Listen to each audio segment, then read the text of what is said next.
Hello and welcome back to the Charity Shop Chat podcast with myself, Charlotte Greenwood. Unfortunately, Mimi can't be with us today, so I am flying solo for this episode. As always, this podcast is powered by the Charity Retail Consultancy, helping charities build retail that's commercially strong, people-led and fit for the future. And through Charity Retail Learning in partnership with the CRA, we're giving teams the tools to deliver that every day. So today's episode is all about rethinking what a charity shop can look like. Not just how things are priced, but how the whole experience comes together. Traditionally, charity retail has followed a fairly fixed model. Items are priced, placed on the shop floor, and customers browse. But more and more, we're seeing organisations experiment with different ways of engaging people. So whether that's through pricing, layout, or even bringing in things like cafes to encourage people to stay longer and interact differently with the space. And when you start to shift those elements, you don't just change how the shop looks, you change how people behave, how long they stay, how they feel, and ultimately how much they spend with you, which is exactly what today's guests are exploring. From pay what you feel baskets to creating a space where people can spend time, not just money, they're taking a slightly different approach to charity retail. So we're going to unpack how that works in practice, what the response has been from customers, and what the wider sector might be able to learn from it. So, welcome to the podcast, Tacha, Hannah, and Gareth. It's such a pleasure to have you with us. Such a pleasure of having you here. Thank you. So an easy one to start off with. Can you tell us a little bit about Ethical Boutique and the Safe Foundation and what you guys do for the shop? Yes, great. So, Ethical Boutique is our shop in St. David's 2 in town. It's our charity shop, but the charity itself is called the Safe Foundation. So, Safe Foundation has been going for decade and a half nearly now. It'll be 20 years Oh this my. November. 20 years this Wow. November. Happy I lie. anniversary. Okay. What Safe Foundation do as a charity is we help marginalised communities out internationally. So we have partnerships that we have for a long period of time. We help them out however they need help, really, whether it's to do with providing them with clean water or education, basically trying to better their lives and make them have a more equal chance of life as well, like we would have over here. And we've had our long-term partnerships with international people, but then we leave and go somewhere else because the point of basically trying to help as a charity is to make sure they can stay sustainably on their own afterwards and they don't need us anymore. But currently we're having working with 2 places in India and 2 places in Africa, and we're still fundraising right now for our Sierra Leone project, which is building a boundary wall around the school that we help fund. So we fund for the equipment and the teachers there. Yeah. But we also have amazing training we do in Wales. So across all of South Wales, we provide free training for young people from 30 or under to basically find more work, getting skills to become employable as well. Oh, brilliant. I love that. So there's a mix of kind of local work and also international, which is lovely to hear actually, because most charities are either or, aren't they? Yes, exactly. Yeah, which is lovely for our customers to hear, because then they realise we're, as well as our free training, we're providing so much opportunities for volunteers as well, because there's lots of different things, lots of different ways to get involved with Safe. So not just coming in and working in your regular charity shop. There's loads you could get involved with. And the way that the charity works sort of overseas and also in Cardiff and Swansea, we every couple of years we apply for funding, and we actually take volunteers from Cardiff and Swansea over to where we do our projects overseas. So, for example, last November, the November before, we went over to India and we took 10 young volunteers from Swansea and Cardiff. Hannah went herself, the lucky Yeah, devil. yeah, I went as well. But so we went and worked in a community centre that we helped fund. So it's a local group of people that are in the lowest caste system out in southeast India. So they get absolutely no help from the government. So we've been supporting them for a long time. So we went over and we delivered sewing classes. So we took a textiles expert from Swansea, and then we paired up with a textiles expert from the local area, and we delivered classes and we showed local women how to make eco cook bags. So that's a cook bag that you can finish off your cooking with without any fuel. Because out Solar, yeah, outside in the yeah, sun in hot yeah. Amazing. countries, So Safe do every couple of years, we will do a cultural exchange like that, so it's a nice way to That's an combine. incredible Yeah, opportunity. yeah. So our next trip, we're hoping will be this winter over to Sierra Leone. Wow. So that's And it's something. great for the volunteers to really understand the Yeah, cause and what the money is going yeah. for, all of their kind of hard work, Yeah, what that is going absolutely, and to towards. see what the charity does, and those placements are funded. So those placements are open to people who wouldn't normally be able to afford to do such a trip. exactly. And for a lot of the young people, it's their first time ever traveling, going somewhere Yeah, else. absolutely. And First time on a plane. A lot of yeah, these kids. Yeah, and such an eye opener being in like such a diverse, different culture and seeing how like people less fortunate than us just because of where they've been born. Yeah, yeah. It gives Like, you so perspective, doesn't it? definitely, Yeah. yeah. Fantastic. Okay, so Hannah and Gareth, what do you guys do for the Ethical Boutique or Safe Foundation? Okay, so I'm one of the managers at Ethical Boutique. So we set up our first shop 8 years ago up on Whitchurch Road, so a bit further out from the town centre. So that went really well, and we kind of engaged in the community and just created this tiny little charity shop. It was really vibrant and colourful, and had a lovely group of volunteers. But then last year we decided we wanted a bigger space. We wanted to expand a bit. We fancied coming into town so we could reach more customers, reach more volunteers, and we were really lucky. And we've been given this space in the centre of town. So this current store has been open for a year now. Mm. Brilliant. Love that. I'm a volunteer and mainly do the barista stuff for the shop. Mm-hmm. Which is You're great. one of our coffee mentors as Yeah, I'm a well. coffee mentor as well. Mhm. Yeah, so Gareth is a lot more experienced with baristering. Gareth's worked in coffee shops before, so he's sort of taken on a bit more responsibility and is helping mentor and train younger volunteers that have come through our barista course. So they can come back after the course is finished and practice and just gain a bit of confidence, really. So yeah, Gareth's great at being there for them and boosting their confidence. That's great. And he also does some podcasts himself, recording, and so he was good help with me setting up this episode without Mimi, I have to say. Yeah. Okay, so if we can talk about the pay what you feel baskets. So you've got pay what you feel baskets. Can you explain for our listeners how that works then?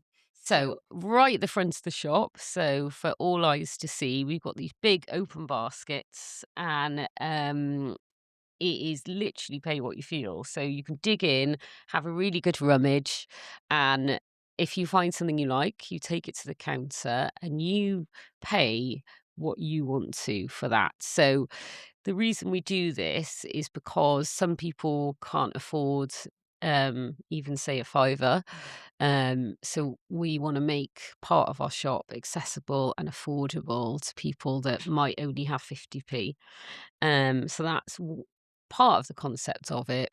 So that was our main concern. That was our main drive for the pay what you feel, and it's working really well. Yeah, you can imagine as a charity shop the amount of clothing you get as well. Yeah. That So you has a get slight stain, has a button missing, and there yeah. is nothing wrong with clothing like that. Everyone has a conception of pre-loved clothing needing, to be perfect if it has to go on a rail and be priced. Whereas actually, there's nothing wrong with mending what you have, keeping what you have and not throwing it away. This is a good way to And encourage people to do something yeah. with that item of clothing. And because of fast fashion, like Hannah was mentioning, the training I help run, for instance, in Cardiff, and we do more training workshops in Swansea too.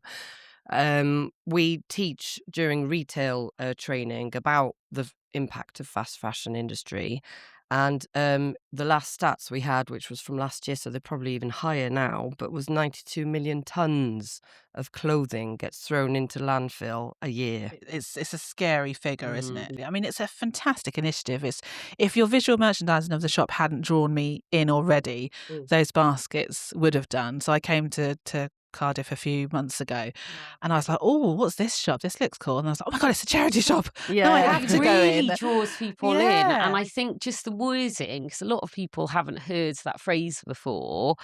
We constantly have people walking past and they say it out loud. They're like, 'cause pay as you they're feel. like, Yeah. And they're- they're like, they're is this figure- real? Yeah, they're Yeah, figuring yeah. it out in their own Yeah. heads by verbalising it. So it really draws people in.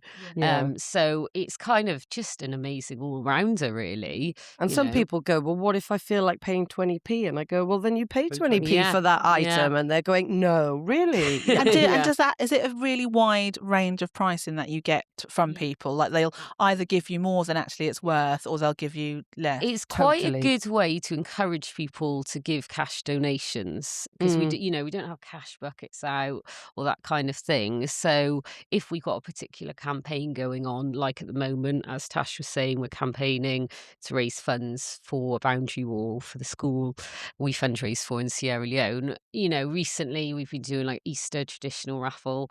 Everyone loves the raffle. We've got posters up around the shop sort of talking about the campaign. So it's a good way, if people are doing pay what you feel, they might give They an go, extra fiver or an Yeah, they extra go, tenner. I'll pay this for £1 and put the £4 Yeah. added to the Yeah. to the fundraiser. So Yeah. That's brilliant.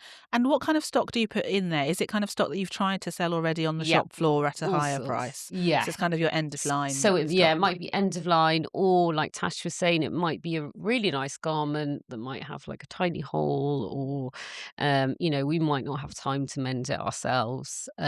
which we do sometimes do. We If do, there's yeah. time, Yeah. and we've helped run repair workshops as well and things like that to try and teach people to look after the clothes we've already got rather than throw it away. You can fix it. Yeah, really So, circular. yeah. Yeah. Or it might be an out of season garment, 'cause we try and keep the shop We get really a lot of that, don't seasonal. we? Charity shops are Yeah, always for getting sure. summer stuff in winter and winter Yeah. stuff in summer. So there's a nice mix in there.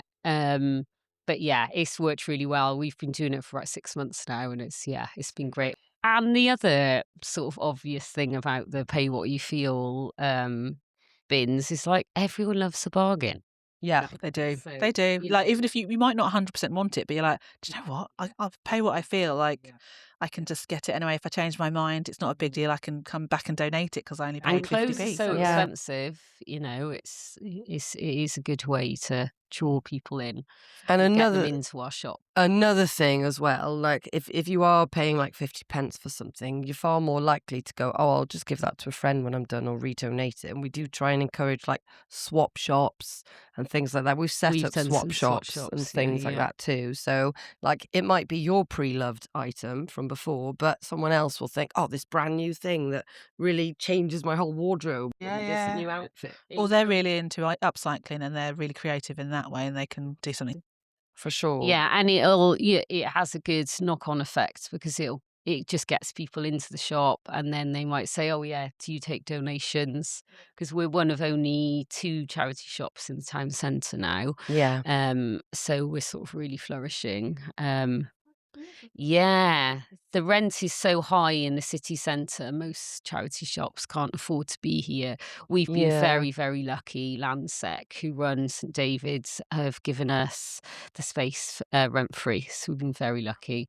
So that's I how mean, we've been able to be here. Very Yeah. lucky, yeah, very Yeah, fortunate. And yeah. shout out to National Lottery as well, Yeah. who fund our training. Absolutely, yeah, But yeah. yeah, it's not to go without saying there is tons of clothes shopping though in town. Like absolutely, high street is bustling with like things that are fast fashion, but also maybe a bit more upmarket. A lot of the vintagey shops now are more high quality and high end prices as well. So we are like Hannah's mentioned, one of the only charity shops in town. There is other shops that sell things a lot of our style at the same time too, but that is coming from like different areas. It's not like pre-loved clothing. It's probably Yeah. like bulk bought Yes. in Yeah. some warehouse. Yeah. Yeah. Often actually, you're shipped right, yeah. shipped over from places like Germany, Right. the vintage Yeah. the vintage Yeah. shops. Yeah. Yeah. And interestingly, so you're in a shopping centre, St David's shopping centre, and it is huge. I think it took me 15 minutes to walk from the car park. I was like, I got a space in the shopping centre, and then I was like, it's really far away. Okay, it's massive. So how does that affect your donations? Because I know when I worked for a hospice charity, and we had 17 shops. Shopping centres we had to provide the stock for because we just could not get donations because people don't want to lug their stock in. Well, also you Yeah. can't just park your car up or Yeah. your van outside. Can't do the drop and dash. Yeah. So luckily for us, because we've been running for quite a long time now, people know our brands, they know Safe Foundation, and we've got some really loyal supporters. And also, the town centre is full of really nice flats and apartments. So we get a lot of people on foot donating. But we've also, there's a loading bay. So at the moment you can't access it because there's some building work. But normally there is a way of driving up the back. So Okay, that's lucky. in the future, in Yeah. about a month's time, customers can drive in with instruction from us. But we can also, like, there's a couple of us that work for Safe that are happy to, if there's a big bulk of donation, when we need some, we've asked for it. You know, if someone's got a car ruck full and they can't bring it into town themselves, me or Sophie or Angie or whoever have Gone been and happy to collected. collect it. Yeah. and Yeah, can bring it up. and I think we did worry about it being in a sort of big commercial city centre, shopping centre. We thought, you know, is this our vibe? Should we be doing this? But it's been wonderful because it's so easy for our volunteers to get here. We're reaching out to a much bigger audience, and people bring clothes in every day. We get less bric-a-brac donations because they're heavier and harder to bring in, but we still have a wonderful collection of clothes brought in. They just bring in one bag, Yeah, don't they? As they're it coming works, it in, we're works, just like, yeah. just bring in your little Yeah. bits. Yeah, Yeah. exactly. And I think just using social media, if we're short on things, we can do a shout out. We've got a really good following on Instagram. So yeah, so far so good. Brilliant. Okay. Moving on to your cafe then. You've got a lovely cafe at the front of the shop. What role does that play in your overall model then? So initially in our first shop, we didn't have a coffee shop. But over the years, we created Conscious Coffee, which is free barista training for, as Tash said earlier, for under 30s. So it's all about giving people job skills, giving people confidence. So we've been delivering our Conscious Coffee barista course for a couple of years now. And then we also now have a truck called Betty. So we take Betty to music. Betty Bus. So we take Betty to music festivals, local events, food events, and we sell coffee to raise money for the Safe Foundation. But That's how we get the majority of our fundraising, Yeah. like throughout the Really? summer. So we do- Yeah, it's Oh, wow. incredible. Green Man, WOMAD, small festivals in West Wales. But the concept around that is that it's a platform for our volunteers who have come and done the barista course to practice, or for other volunteers within the charity to come and get some confidence boosting Yes. experience. Yeah, But exactly. when we got given this unit, it was so big. We thought, brilliant, we can create There's Conscious already Coffee cafe cafe set at the front. within the shop. So it meant that Tash and Dita can deliver their Conscious Coffee course on site, and we can also sell coffee. So it's all, you know, this is something we've been doing for a long time, but having a bigger space, we've been able to bring it together. And having the cafe has really changed the dynamic of the shop. Like you said at the beginning, it's a bit more out there than what regular charity shops do. It's created like a hub space that people come to, because volunteers come and hang out here as well, like even when they're not doing a shift for us. People feel like now they can come and like use... It's the Safe safe space, space, yeah. literally Safe Foundation And space. it's totally plant-based as well. Yeah, we don't use any dairy. So all the stock, all the products we use, nice and ethical and sustainable as well. So it's great. And our coffee is locally roasted as well. So Mhm. trying to make less carbon footprint on everything we do. And our cups are actually biodegradable. Wow. So Unlike most. everything kind of fits in with your values then, Yeah, which with is our lovely. ethos, Very with our authentic. vibe. Yeah, Yeah, for Yeah. sure. And Yeah. it's given us the opportunity for all the people that work for Safe and volunteer for Safe to all have one space to all work together, which has been really, really great, hasn't it? For sure, yeah. Mm. And do you think it brings in a different audience, or do you think it changes how people feel comfortable coming in? I mean, I spoke to another charity and they talked about the linger longer, and that's what you want people to do, is to linger longer in your shops. Absolutely. Yeah, for I like that sure. term. That's Yeah, great. that's a nice Yeah, I one. loved it. I think know the I've more stolen you- that completely. Yeah, we're going to steal that off you. Thank you. I think the more you've got to offer people, the more likely they're going to be here and hang out and spend time. So And the types of customers that come in, I mean, like, there's a preconception about charity shops that middle-aged to elderly people will come and shop in there more. But we find that actually the regular customers we have coming in all the time for a coffee who aren't spending money are more the middle-aged to elderly that feel comfortable here. They come like daily or weekly and they come and have their coffee or their tea that they really love off us. yeah, Have a natter. They can bring us biscuits, don't they? yeah. One So sweet. particular Like one customer that regular. comes every day. We love him. Yeah. Gives us presents, all yeah. sorts. Won't mention his name, but shout out. You know who you are. Mm. And then we're finding that because the front of the shop being the cafe, making it look busy, it draws more people in as well. Yeah. And having those pay-as-you-feel baskets, having the combination of the cafe, making it more like a lounge sort of space at the front. People Is- do get surprised by the cafe being there, Yeah. which is great. Yeah, it's unique, isn't it? And then it brings in all ages. Gives you more to talk about. You can explain more about charity. Yeah.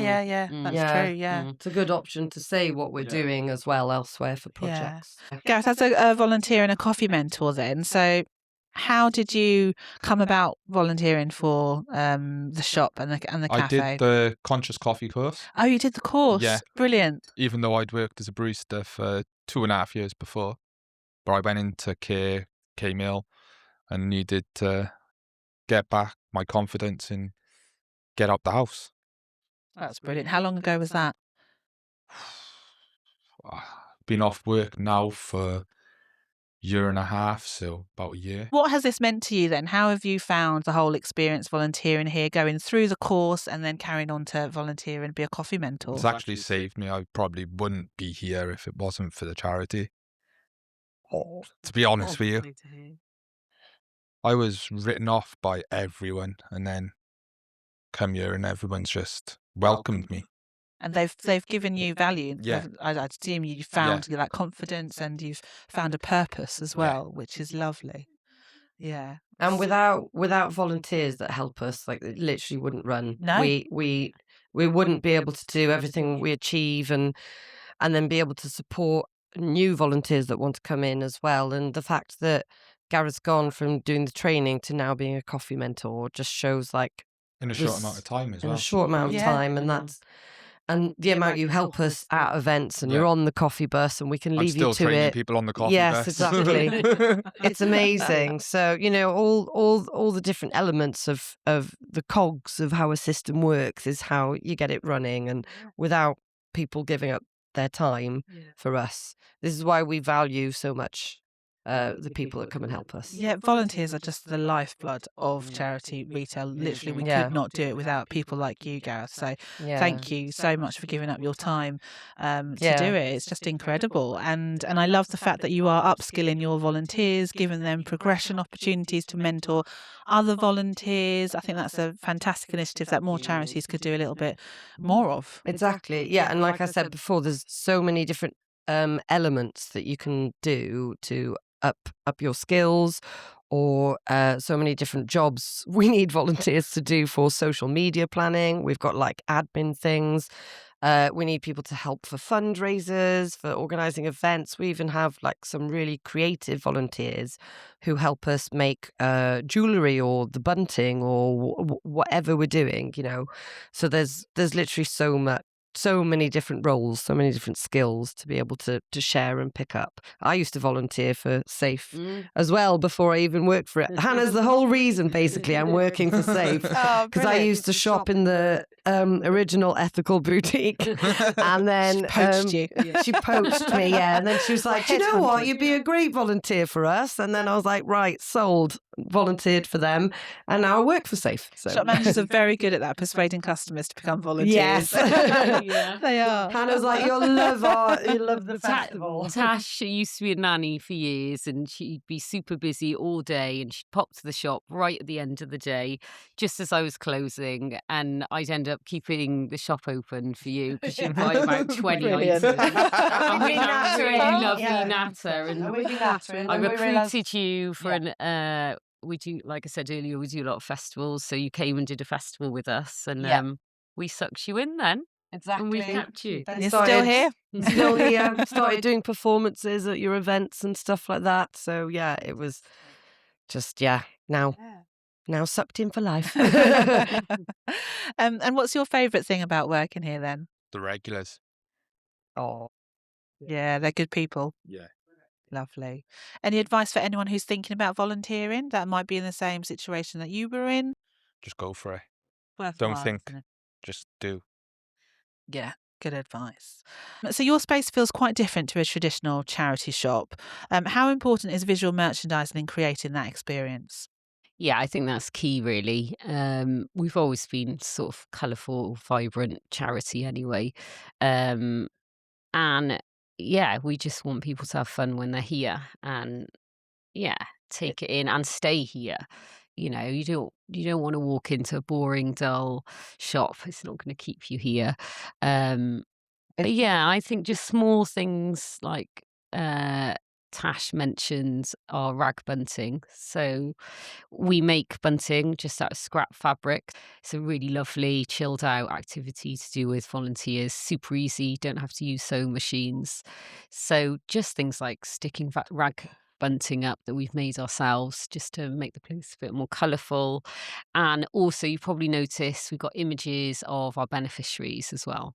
So we like to kind of give a bit of info about, the cause. So I mean, in our last shop, we had big panels and we had one of our wonderful friends, Grant, printed these gorgeous prints with lots of information about the charity. But unfortunately, they don't fit in this one. But well, we've repurposed the photos, and I tried to paint as best I could the murals that looked like his. His are much better, but we've kept the really colourful murals and the photos of the literal communities we help throughout as a theme, basically. Yeah, because I think we're such a tiny grassroots charity. We're just based in Cardiff and Swansea, so a lot of people don't know about us. So it's a good way to sort of pass on our message and show what we are. Yeah.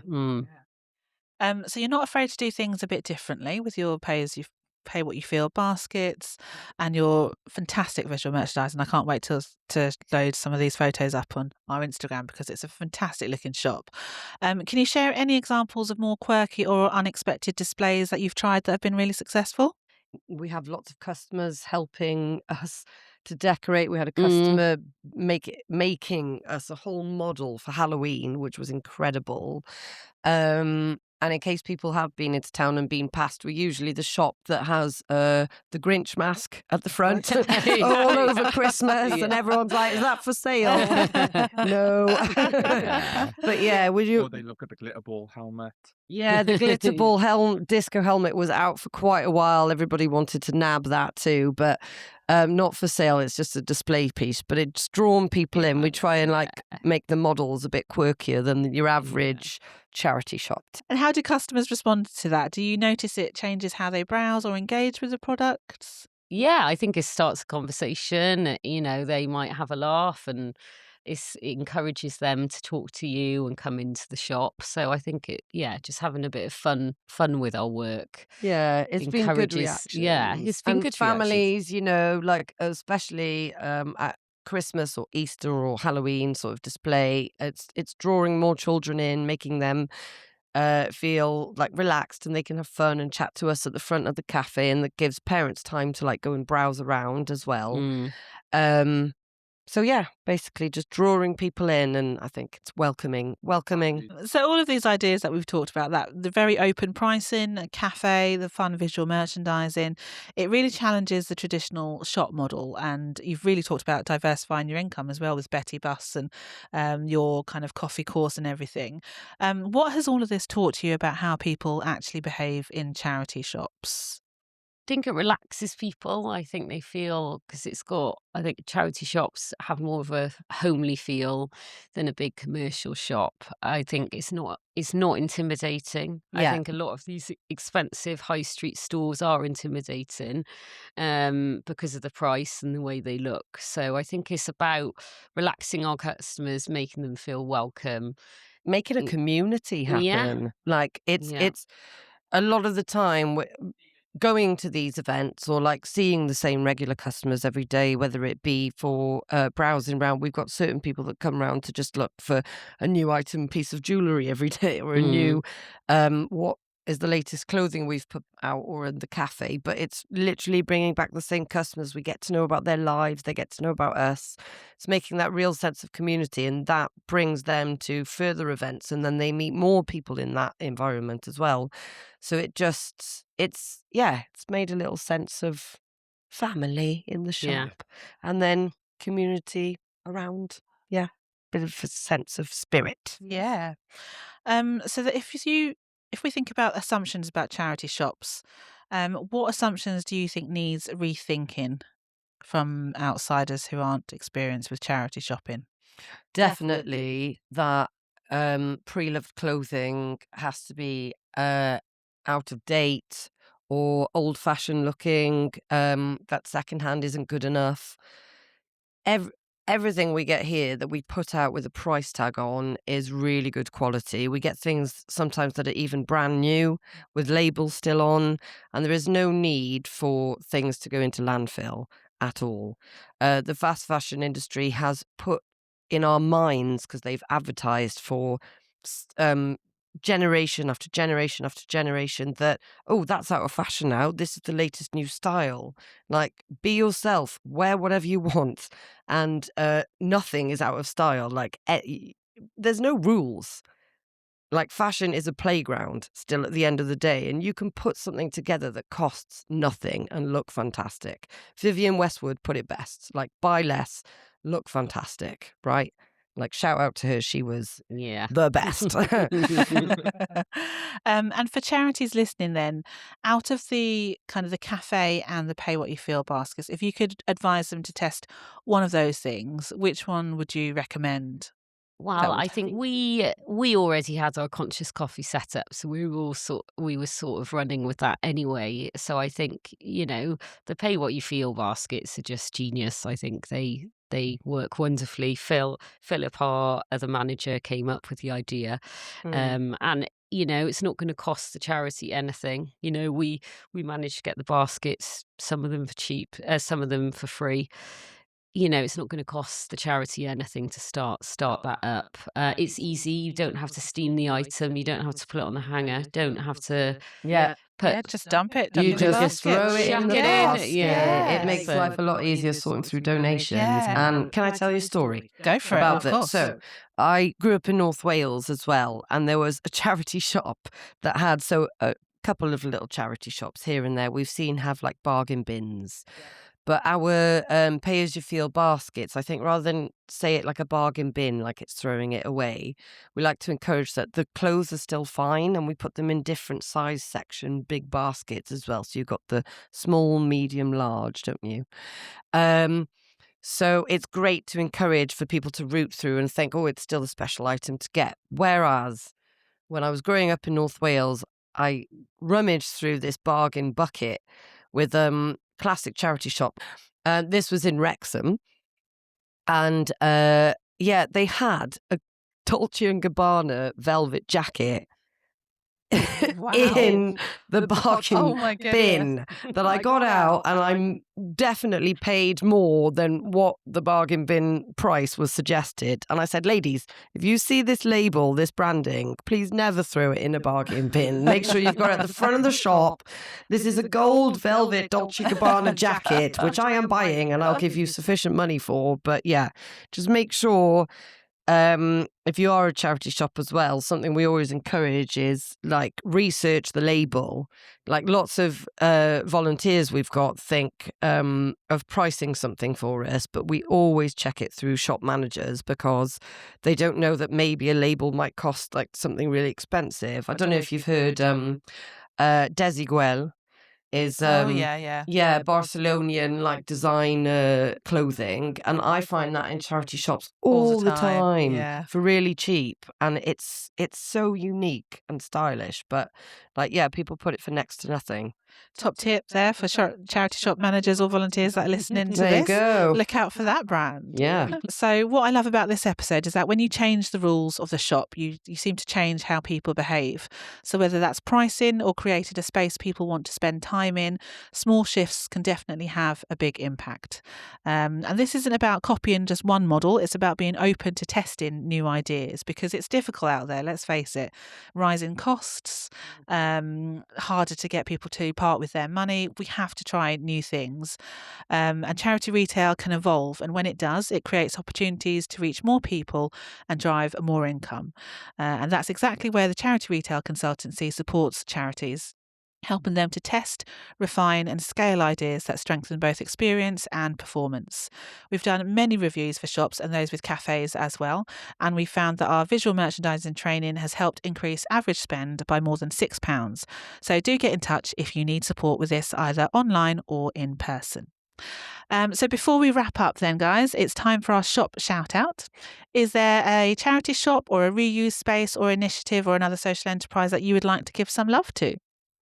Yeah, definitely. So Cardiff's a really small city, but there are like some really cool organisations. One of them we wanted to give a shout out to was Sustainable Studios, which is a really cool concept. We're in Grangetown area. Yeah, just by the stadium actually. So they've got a space that's 3 stories. They've got a cafe, they've got a workshop space, but they create a platform for young designers to come and make their clothes, and they focus on sustainability, but they also put on wonderful events. We've hired out the space before to use for our workshops and they have different live events music, too. But what they do, they just got a great ethos. And the people that run that, they actually take apart like clothes that are ruined and put them back together in a really cool designer way and sell them at the Sustainable Studio as well. Nice. And a shout out too, just because me and you live not far away from it, and the amount of charity shops that are on Albany Road, everyone who lives in Cardiff will know.